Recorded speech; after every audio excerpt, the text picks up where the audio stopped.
बच्चों, good morning to all of you. आज हम लोग बात करेंगे सोडियम पोटेशियम पंप के बारे में। सोडियम पोटेशियम पंप, ये सोडियम पोटेशियम पंप कहाँ होता है?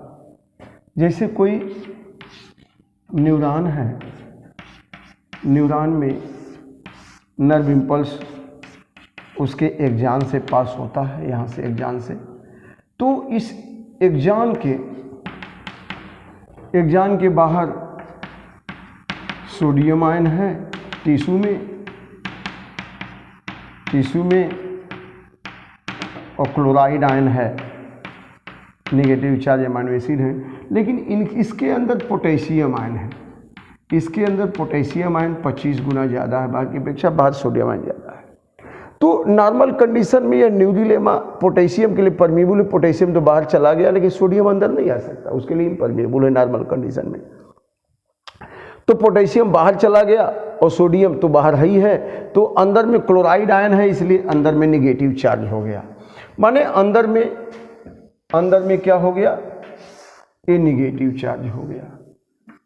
तो बाहर में पॉजिटिव चार्ज तो है ही है सोडियम की वजह से, और जो पोटेशियम था वो भी निकल गया, तो अंदर में क्लोराइड आयन की वजह से नेगेटिव चार्ज हो गया। तो ये तो रेस्टिंग पोटेंशियल है। लेकिन जैसे ही कोई इम्पल्स आएगा, जैसे यहाँ से नर्व इम्पल्स आ गया, यहाँ से नर्व इम्पल्स आया, यहाँ ट्रैगर हो गया, तो जैसे ही यहाँ ट्रैगर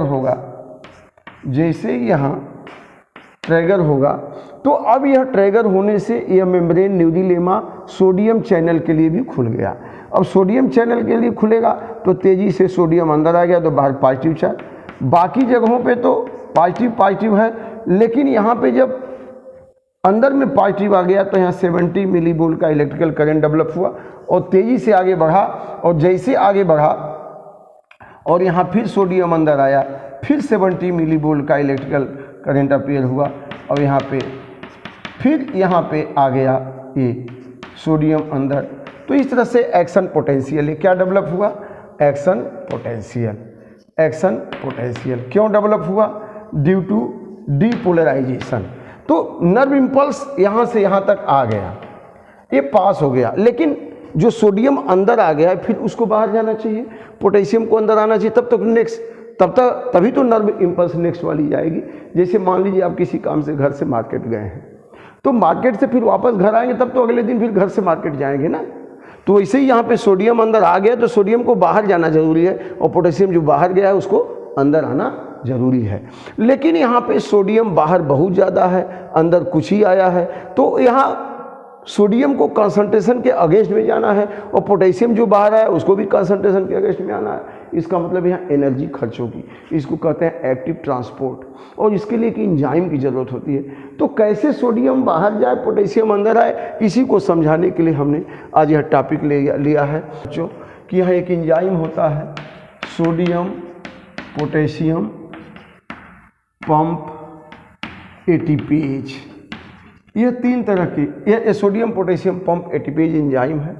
और सपोज कर लीजिए कि ये न्यूरीलेमा की मेम्ब्रेन है, ठीक है, तो इसके पूरे मेम्ब्रेन में यह एंजाइम है, और जहाँ से भी पोटेशियम को बाहर करना है, सोडियम को बाहर कर, जहाँ से भी सोडियम को बाहर करना है, पोटेशियम को अंदर करना है, तो यह एंजाइम इसी मेम्ब्रेन में होते हैं। और ये एंजाइम क्या करते हैं? बाहर से 2 पोटेशियम को पकड़ेगा, क्योंकि पोटेशियम बाहर गया हुआ है। 2 पोटेशियम को पकड़ करके यह जैसे ही अंदर की तरफ मुड़ेगा, तो 2 पोटेशियम कहाँ आ गए? अंदर आ गए। और अंदर की तरफ मुड़ेगा न्यूरीलेमा में, तो यहाँ पे क्या करेगा? 3 ठो सोडियम को पकड़ लेगा, और फिर जब बाहर की तरफ मुड़ेगा, पोटेशियम को पकड़ने के लिए, तो 3 सोडियम को क्या करेगा? बाहर कर देगा। मतलब यहाँ से सोडियम बाहर जा रहा है, और पोटेशियम कहाँ आ रहा है? 2 पोटेशियम कहाँ आ रहा है? अंदर आ रहा है। 3 सोडियम बाहर जा रहा है और 2 पोटेशियम अंदर आ रहा है। किस प्रक्रिया में? सोडियम पोटेशियम पंप एटीपाइज हो जाएगी उपस्थित में, सोडियम पोटेशियम पंप की प्रक्रिया में।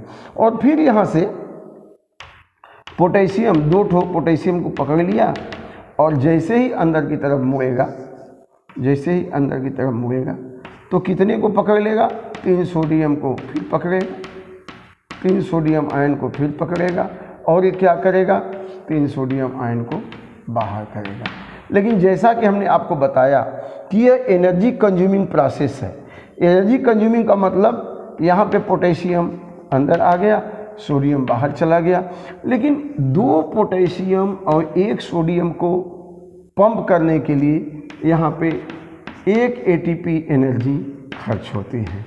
ADP + P ATP, 1 ATP खर्च होगा तो 2 पोटेशियम अंदर जाएगा, 3 सोडियम बाहर जाएंगे। फिर यहाँ पे 1 ATP खर्च होगा तो फिर से 2 पोटेशियम अंदर जाएंगे, 3 सोडियम बाहर जाएंगे।